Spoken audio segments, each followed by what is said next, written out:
because you're not seeking completion anymore, you're already complete. Now, this sounds wonderful in theory, and in many ways it is.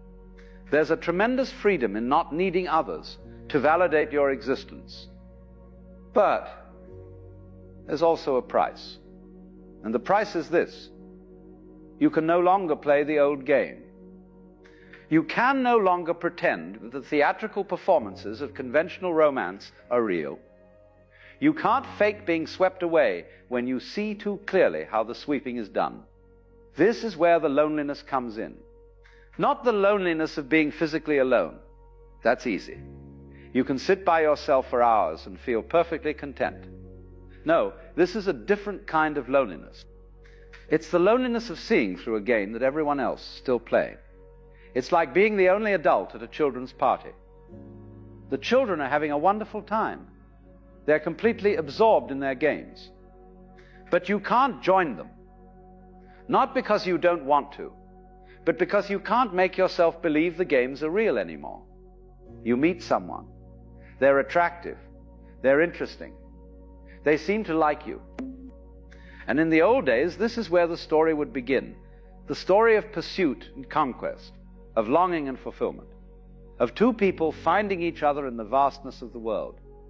But now you see the story before it even starts. You see how it will unfold. The initial intoxication, the gradual revelation of flaws, the negotiation of needs, the slow recognition that neither of you can give the other what they're really looking for, because what they're looking for doesn't exist outside themselves. And so you hesitate, not out of fear, but out of clarity. You cannot walk into a trap when you see it so plainly. You cannot drink the poison when you know what's in the cup. And this hesitation, this inability to throw yourself into the old drama, it sets you apart. Others sense it. They feel that you're not playing by the usual rules, and it makes them uncomfortable, or it makes them curious, but either way, it creates distance. Here's what nobody tells you about awakening. It raises the standard. Before, you might have been content with someone who made you laugh, someone who found you attractive, someone who filled the evenings with conversation. But now, that's not enough. You're looking for something else, something that has no name in the usual vocabulary of romance. You're looking for someone who has also seen through the game, someone who knows they are already whole, someone who isn't trying to use you as a missing piece in their puzzle. Because only then can you meet each other as you actually are, not as fantasies or saviors or solutions to loneliness, but as two expressions of the same reality, two waves that have both realized their ocean. And here's the difficulty. Such people are rare, extraordinarily rare. Most people are still caught in the old story. They're still looking for their other half. They're still trying to build their identity through relationships.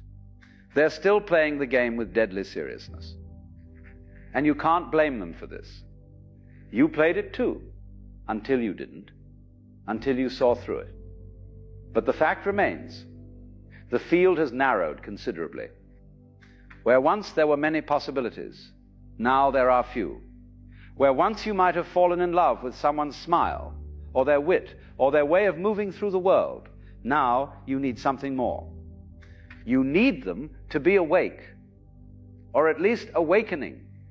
You need them to know what you know, to see what you see. And that severely limits the options. This is why so many spiritually awake people find themselves alone. Not because they can't love, but because they can't love in the old way anymore. They've outgrown it. Like a child who has learned to read and can no longer find satisfaction in picture books. The old stories don't work anymore. They need something more substantial, something real. And sometimes, often actually, that something real doesn't appear. Years go by, you meet people, you have conversations, you feel connections, but none of them go deep enough. None of them touch the place where you actually live. And so you remain alone, not in bitterness, not in despair, but in a kind of patient waiting. Waiting for someone who speaks your language, who breathes the same air, who has traveled to the same country you have and knows its geography. There's a certain dignity in this aloneness, a kind of integrity.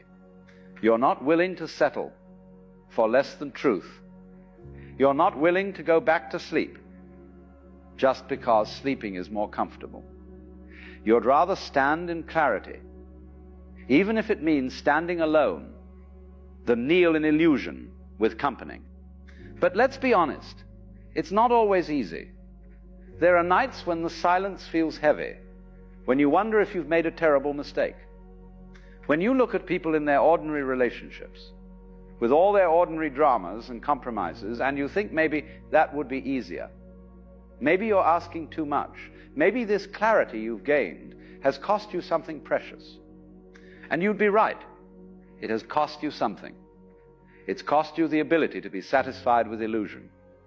It's cost you the option of using another person to avoid yourself. It's cost you the comfort of not knowing what you know.